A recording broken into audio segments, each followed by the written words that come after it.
This is Pastoring in the Digital Parish, your resource and point of connection for building digital ministry strategy and bringing your congregation into the digital age. Hi, my name is Ryan Dunn. One of the hot topics that we've been addressing in several of the digital ministry groups that I'm a part of is justifying the role of a digital minister or online pastor. We're hearing a lot of stories about churches who may be supportive of a digital minister, but in the end, they don't see how the role is relevant for their congregation, meaning that they don't believe that their congregation is really currently active in digital spaces and aren't sure why they should move forward there. I don't need to spend time trying to convince you that this is a very inward-focused mindset that is going to have some big challenges in bearing fruit in terms of church growth. Instead, let's spend some time reacting to the objections or reservations that congregational leadership might have regarding a minister who's heavily invested in online ministry. I was once offered a piece of advice that I've found repeatedly useful for mitigating conflict in the church. And it goes like this. People can argue your theology, but they can't argue your story. So perhaps the best way to meet our objections and reservations is to explore the stories of digital ministry making a difference. In this episode, we're getting some stories. I sat down with the digital ministry OG, Jay Kranda, and Jay shared his story in getting started in digital ministry way back in the 2010s, which, was decades ago in terms of relative space in the digital ministry realm. And he also shared how the ministry has impacted his church, which is one that you've probably heard of because Jay Kranda is the online community pastor at Saddleback Church, and where he oversees an online community of both online groups and home groups around the globe. Jay is a graduate of Biola University and Talbot School of Theology. He loves the NBA and cold coffee. We're going to get to that in a second. Let's meet Jay Kranda. Well, Jay, I see what you're up to this morning. I need help understanding something. I read this in your bio as well. Cold coffee over warm coffee? Am I doing it wrong? What's the appeal there? Yeah, that's probably one of my most favorite first questions on a podcast. I love coffee, and to be honest, I have I can have at times a weak stomach, and I learned cold coffee has lower acidity when you drink it, when you brew it cold brew style, not just iced coffee, but when you actually brew it different or you steep it. And so, And then being in Southern California where it's hot most of the time, it's a good deal because you can drink. Now I struggle during Southern California's cold season, which is low 60s, high 50s. Yeah. But right. Where I do, like this morning I woke up, I had a meeting at 7 a.m. my time, and I'm drinking cold coffee. And in my office, it's because my office is still kind of in my garage space. It was like 59 in my office, and I'm like, this is not. I should be drinking hot coffee. But yeah, I love cold coffee. Okay. Do you dress it up? I do not. I drink it black. So wow. Okay. Yeah. All right. Yeah. That's normally when I just toss it out. But okay. But maybe it's the brewing process. I get it. Yes. Let's get a little bit more personal. Your digital ministry experience goes back to at least 2010, which comparatively means that you've been doing this since the dark ages from my perspective. So how did you get involved in online ministry? What led you into that role? Yeah. So I came to faith when I was in high school and was going to be a youth pastor because that's when God kind of got a hold of my own life. My youth pastor became like a dad to me, and the church Jesus radically changed my life, but my church became my family, and I saw the power of that, how just a healthy local church, what it can do. And so I wanted to go into youth ministry. I was at a smaller church, a church of 500. Our youth ministry was 70 kids. And I happened to find myself in a situation, like a lot of people find them in, where the church that I had come to faith in, grew up at, didn't have job opportunities. And my senior pastor of this church said, I was kind of wrapping up my college degree at a local university here, Biola, and he said, if you want to work at a church, you need to go somewhere else. But I didn't know anybody. And I happened to have a friend who was one of my mentors, had started at a bigger church in our area, Saddleback Church. And he said, hey, just come intern with me your last year of college. And I did. I left my church, which was a big decision, and just interned. And through that, I started on the comms team. They had a ministry opportunity to be over all these ministries, the web ministry, the photo ministry.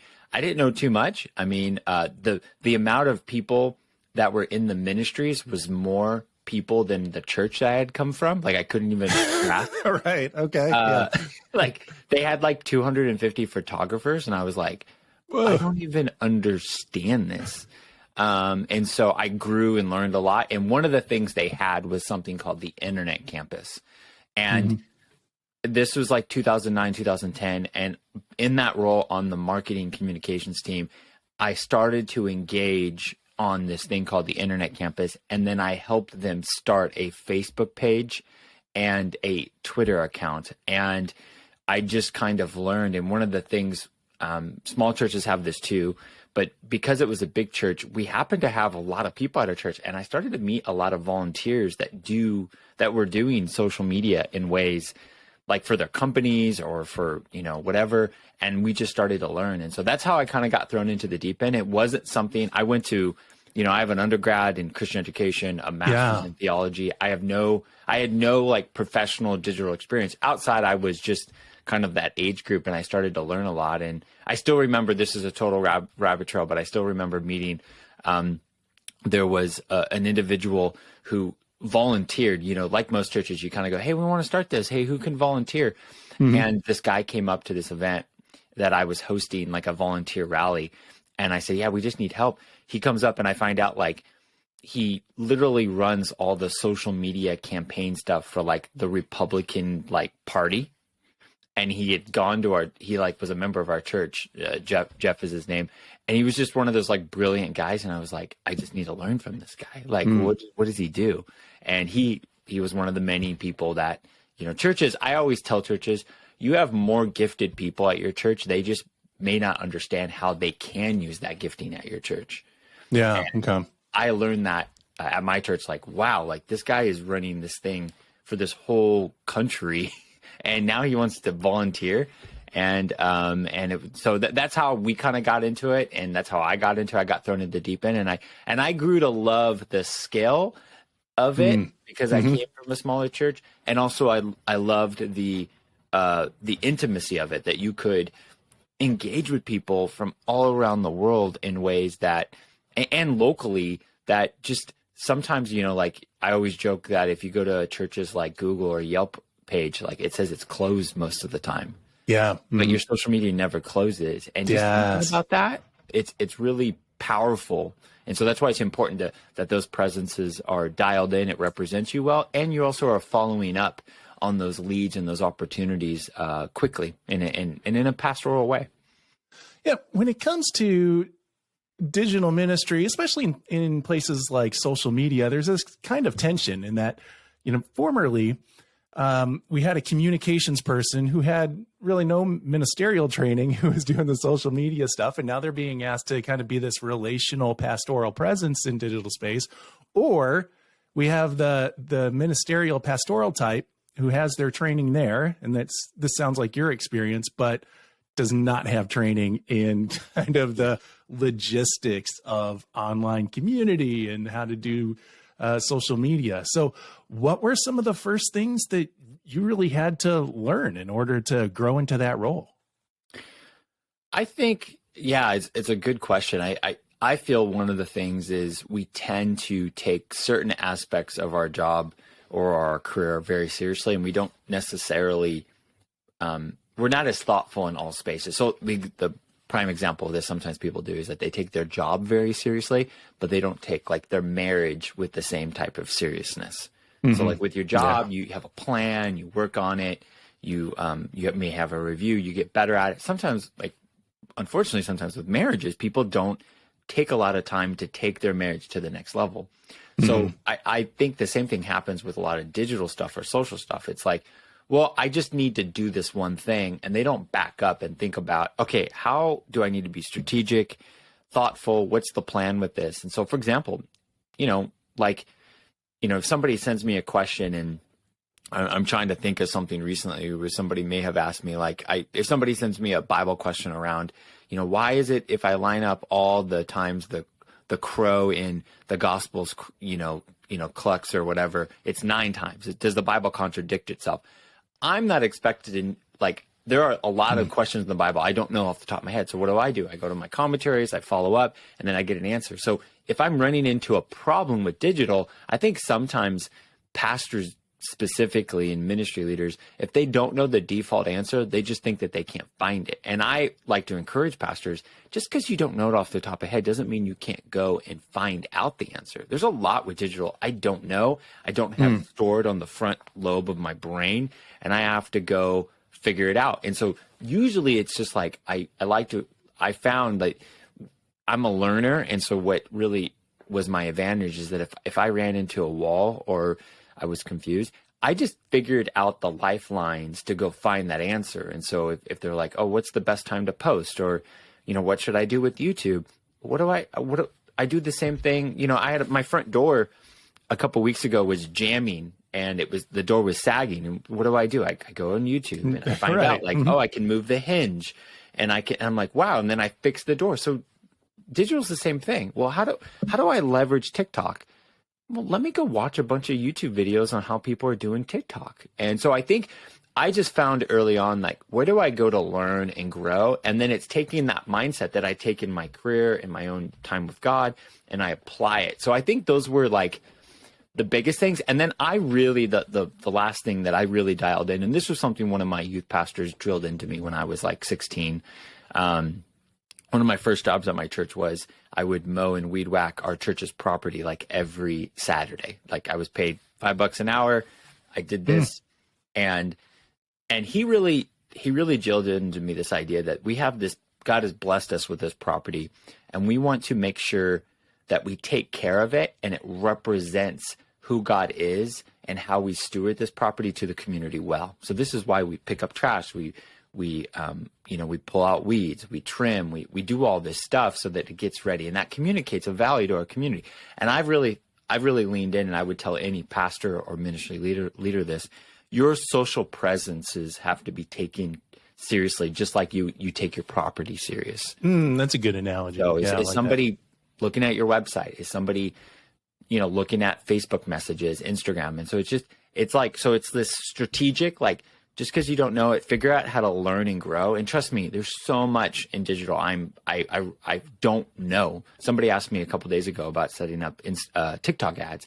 I one time started a process with a TikTok ad. I don't know how to do it, but I know I could figure it out if I needed to figure it out. And then just taking the presences the same type of serious with our physical properties. And I think those two things have been really helpful for me. It's funny you bring up hey, I've got this question. I'm going to YouTube because that's how I found you. I had questions about digital ministry job descriptions, and up pops this guy, Jay Kranda. And here we are having this conversation, and we're going to get into some of that job description stuff. But I want to jump back to our story in 2010 and just kind of exploring how your job then is different than how you're executing your ministry position today. What are some of the key differences? Yeah. So early on when I started, it was very much our church was in a flux of figuring out if it was valuable. And I think I was in a mode of just justifying the position, that it was worth the investment. And I think there was a lot of just lack of clarity from top down of how does this fit into what we're doing, And so early on, there was a lot, I kind of treated it if you read a lot of these books where it's your first 90 days on the job, I was just trying to figure out what was happening. How do I connect the dots, and, what should the objectives, goals be of my role? And so early on, it was a lot of, honestly, a lot of what I did was just post to social accounts, follow up on emails and phone next step cards that were being filled out at the time.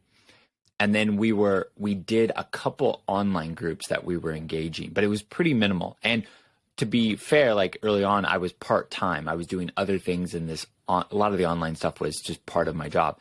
Still mowing the grass? Yes. Yeah, no, I wasn't doing that. But it was kind of just this little thing. So I think it was just figuring out the plan. I was just talking to a ministry leader yesterday at a church, and I always, this is something I've done many times. I still do it to this day. I will draw out on a whiteboard or create some kind of diagram, and I will say, okay, this is how our church brings people in, sends them out. Here's our discipleship pathway of come and see to come and die. And I will say, okay, this is what we're doing digitally. And I will draw it out, and I will very much, almost like a creed, where it's like, do we align? Like, are we okay with me doing this? And I've done that with my church. I've done it with other churches, because sometimes there's like, the joke is that it's like a multiverse of things you can invest your time on with digital. And sometimes you have to put something on a wall for people to disagree with. And it's like, are we sure this is like, and I mean, that's what creeds are, it's just like, can we just align on these things? And I think I've had different stages of our church specifically, where some things we couldn't do, and then a couple of years later we could do. And it's just because they wanted to, I think some of it had to do, they wanted to know if they could trust me to steward our church's vision and mission, because sometimes I found frontier, like new, first wave people tend to be, missionary types are unique breeds, and, they could do all sorts of stuff. And I think with digital, that's the other thing. There's a lot of voices on digital. I have a lot of friends in digital, and, they think, oh, Jay's bringing up digital, and they're thinking about this guy who did this VR baptism. And I'm like, no, that's not me. But, and because for me, I'm trying to figure out the flavor within my church's own theology, my own, our elders, like how they think. And so it's sometimes there's just narratives. So like there are trigger words that can be trigger, and digital over the last, 10, 15 years can be a trigger word to a pastor. And so I think I've figured out, okay, what are the hot areas for my church? And I'm going to stay away from those. So like, for example, a really practical one was a big way our church disciples people is through our class system. And we have something in that called membership. And it was a big deal to my pastor that we did not want somebody far away to be an online member. Like, we didn't, because we don't want people thinking that the biblical way to do life is by yourself, virtually, spatially separate from a bunch of people. So I knew that was not something I talked about for the first couple of years. I leaned in on how to get our service better. I leaned in on how to make our group experience better. And then eventually what happened when we had hundreds of groups online and all this stuff, they started to go, we need to get these people members. Well, what does that look like? Yeah. So we wrestled through it. And so it's almost like you create a new, like, I think I would tell this usually to younger people. It's like you get such an activist, like, focused mind on these walls. If you just focus a little further in, you create a problem that the answer to. And then ultimately what happens is if you get a group of people to do one thing, your leadership will go, hey, why don't you do this? Well, because we don't do membership yet. Can we talk about membership? So like for membership, one of the things we did was we made it very clear in our membership when we started offering it on demand and on Zoom, was that we added a line to our online membership where membership that you have to start a physical group. Okay. So the idea is that we don't want people by themselves in another state to think that they're a member. That the idea is that at least if they're watching online, but if they have a group of 8 people that they're doing life in their city, to us, we started to feel theologically more okay with that concept. Okay.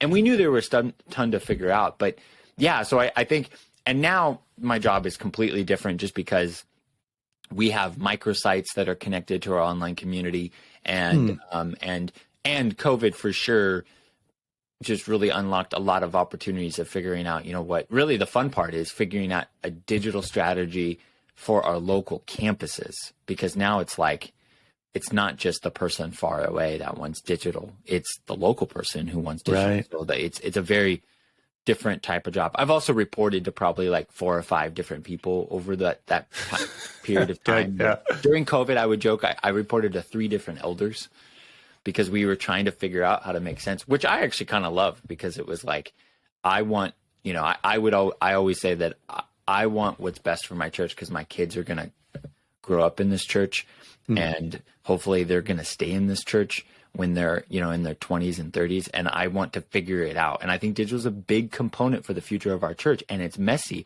and I don't have all the answers. And so let's mess around with this strategy until, you know, the puzzle pieces make sense. Yeah. Have you seen in practice some of these microsites pop up, so that, you know, you're in California physically, but do you have, say, like a microsite church that through a digital meeting has now popped up in, say, like, I don't know, Georgia or Connecticut or someplace like that?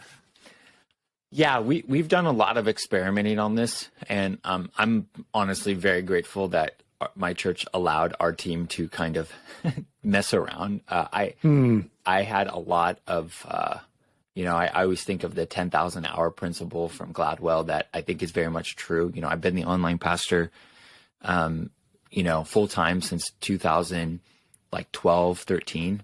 And so,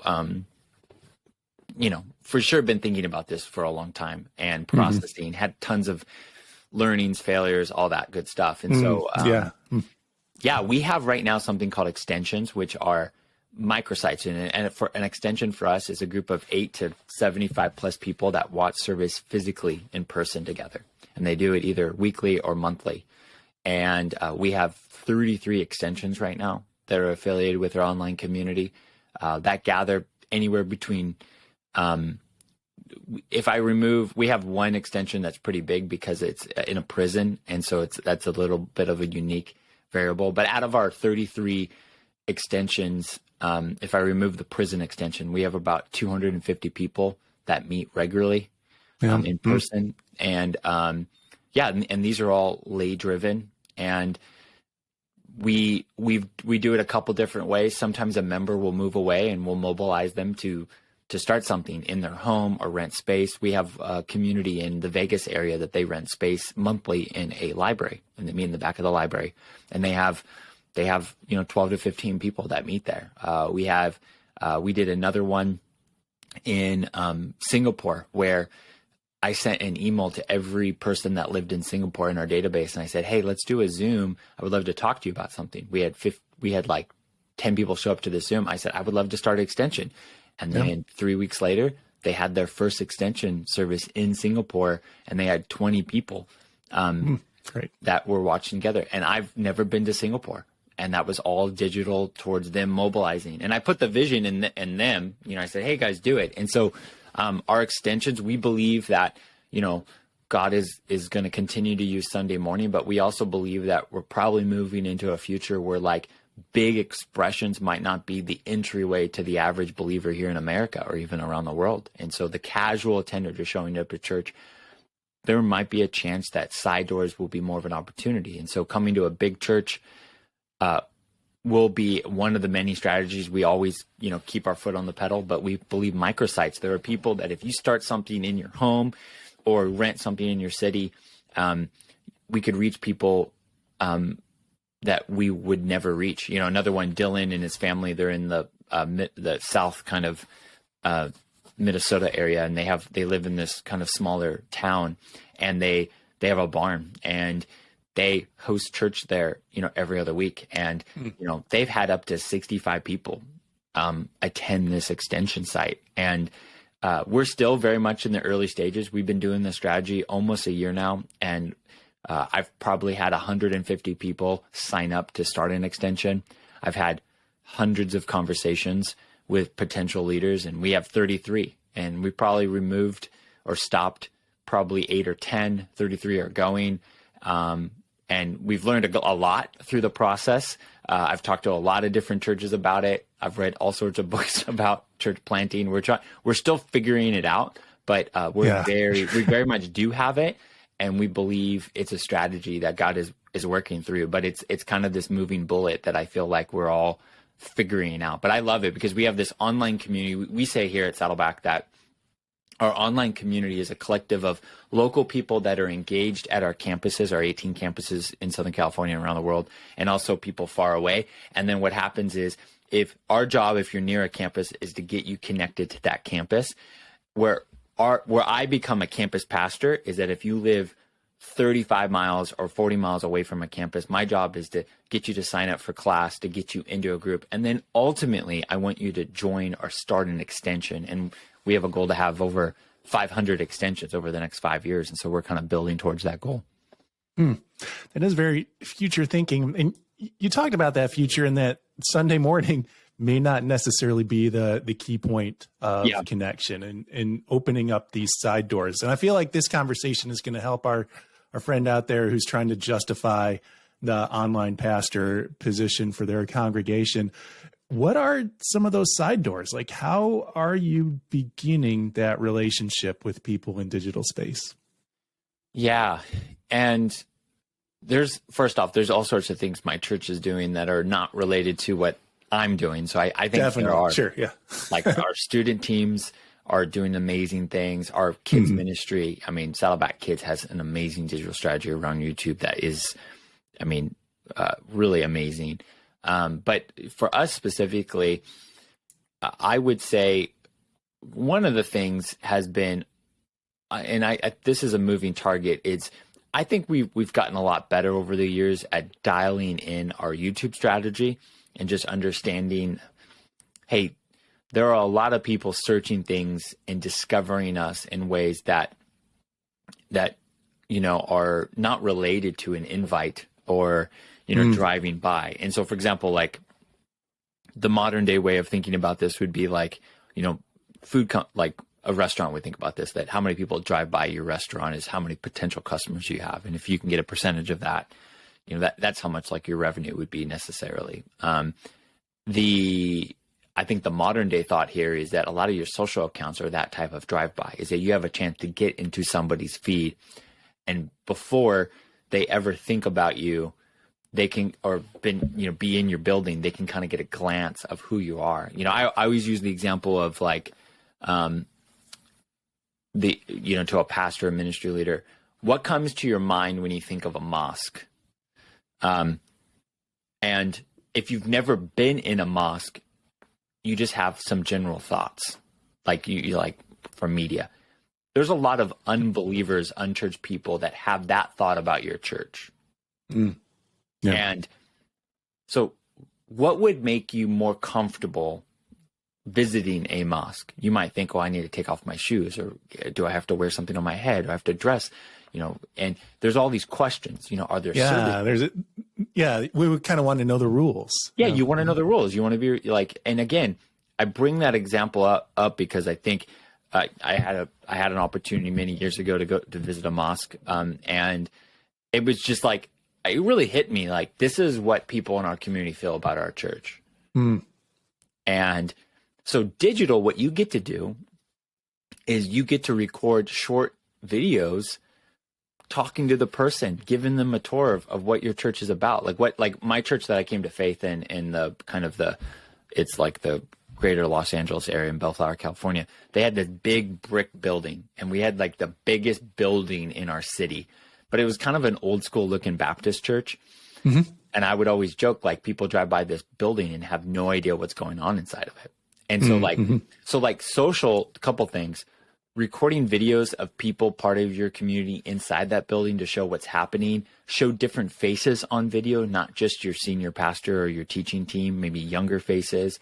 I think the other thing is making sure that you are responding to all the messages on your accounts. And if you can't respond to everything, you might need to remove those accounts, because you got to make sure you're being personal. I definitely think one of the most compelling strategies for most churches in growing a presence is doing, 45-second vertical video, somebody young talking to the camera and asking them like, hey, is there something I could be praying for you about? And running that in a geo area and do a messenger campaign is one of to start real conversations in your community. So I think those are some of the things. For sure, it's a lot of vertical video, short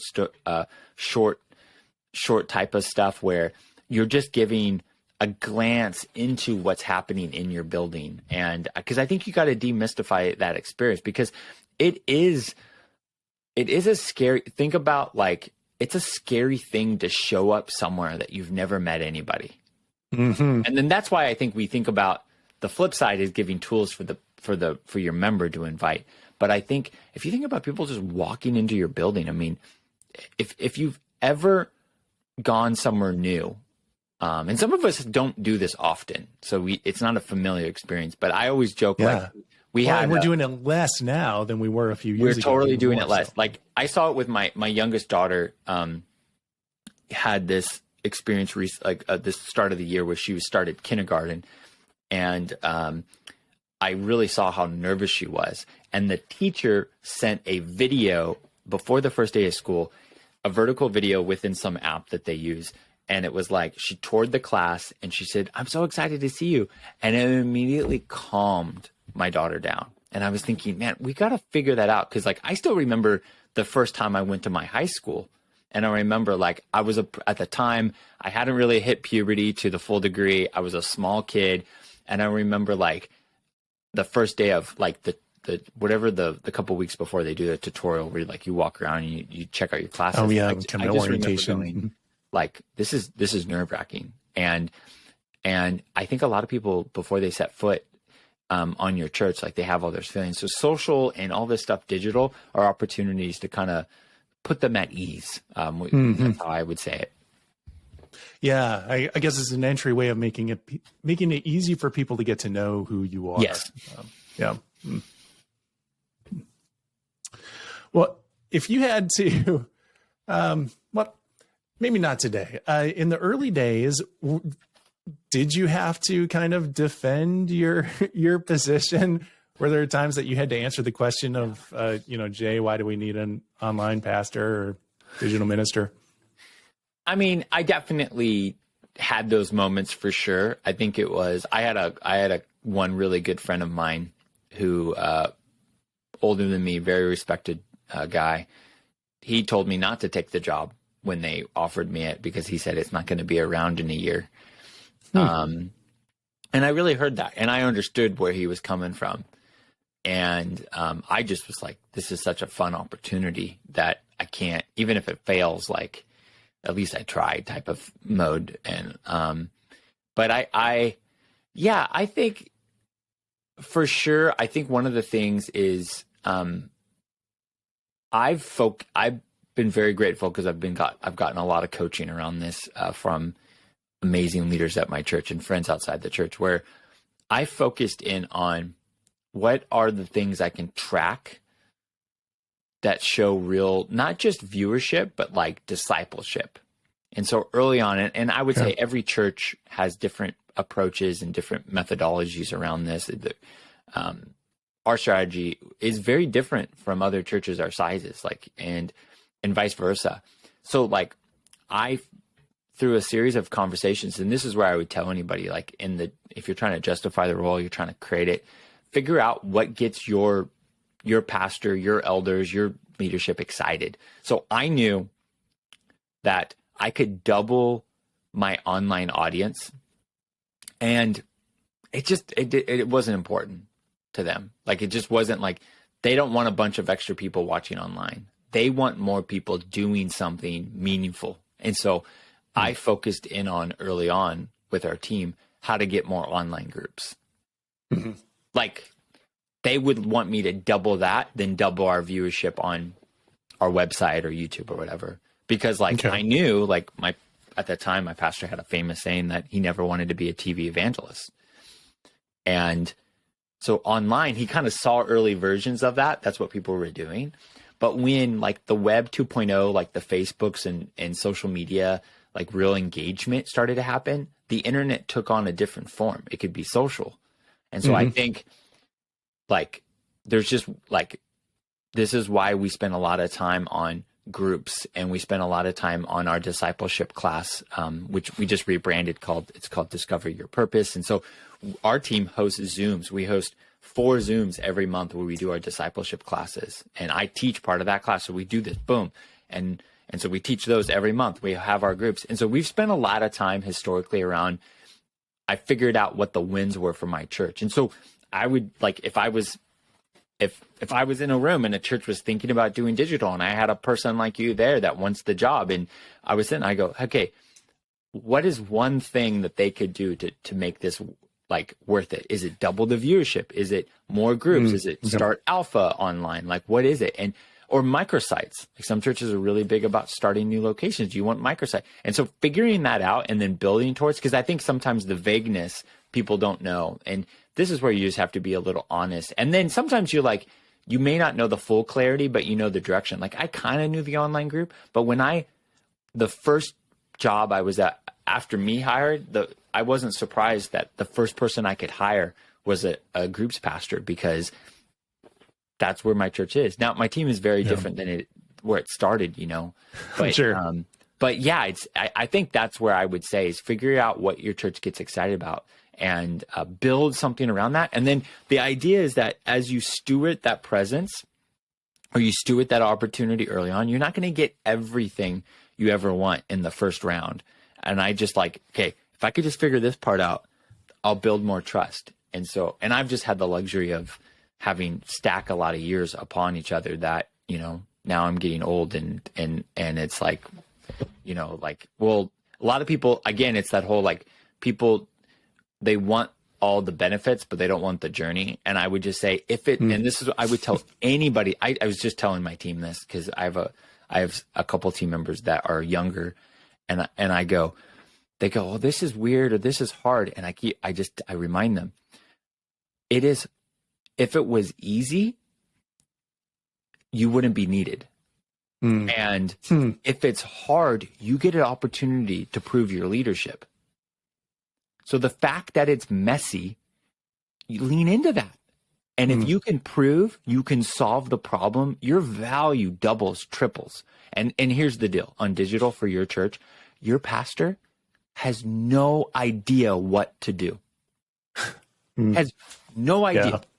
I've been in the room with very high leaders. I've been in the room with high level theologians, and I'm like, they are wrong on this. Like, and I understand where they're coming from, but that's your opportunity. You got to do it in a humble way. You got to do it in a way that you're asking questions. Do the Columbo thing where you're just kind of asking questions, and say, hey, can we just figure this out?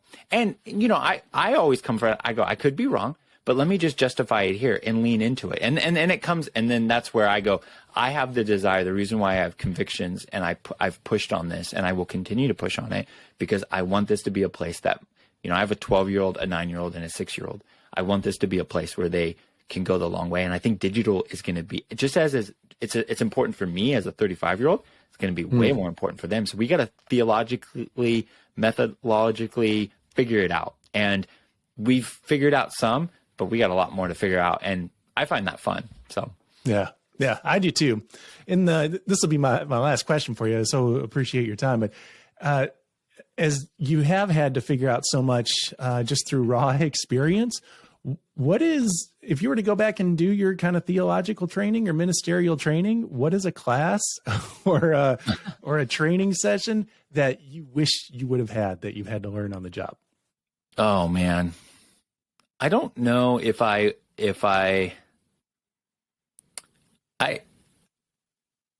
feel like I can't think of anything from like seminary or school like that. I feel like there was some potential around like missiology type of theology that could have been probably a little bit better on how to lean into new cultures. And because that's essentially all a lot of this stuff is. It's just contextualizing, you know, the gospel for a different generation. But I would say practically, I feel like I wish I would have taken I would have taken more like, you know, this is very insider for somebody who's listening to this. So I'm sorry, but I wish I would have taken more like HubSpot type of training classes. They have like an academy. I feel like there were things there that I could have gotten more learning there. So even like, and part of it is my wiring, but just like learning some of that stuff of general communication plans, like Content strategy. Yeah, content strategy. I've taken those classes too. Yeah. I very early on created a habit of like reading a certain amount of books a year, and I just like kind of started reading that stuff. But I'm not a communications expert at all, but I know enough about it that it's helpful. But I feel like that would have been, I probably could have taken more communication classes. I only took 1 or 2 in college. And I find it funny that I started on a communications team, a big team. And some people see me as that now, and I don't have a lot of experience around that. But cause I'm more the bridge between, I would say, digital strategy and pastoral. I tend to be the person in between that are bridging these teams. Even technically, I wish I would have taken I don't think most people need to take this, but I wish I would have taken more computer science type of classes. I just started a couple weeks ago an intro to computer science from Harvard. Like they have a YouTube whole course on YouTube that I found. And so, but I'm like, I barely know how computers work. And I feel like I'm in meetings where I'm having to ask for things so I think it's just like, I feel like you should know. I wish there's some general classes like that where it's like intro to computers, intro to Marcom, where I think it would be very helpful, because at the end of the day, I think it's very clear, like Paul, for example, is a master communicator. Like he's dialed in, he's using examples. And this is the deal. Like we learn this in like preaching classes, like how to contextualize and lean in and use the right analogies, and using the right scripture.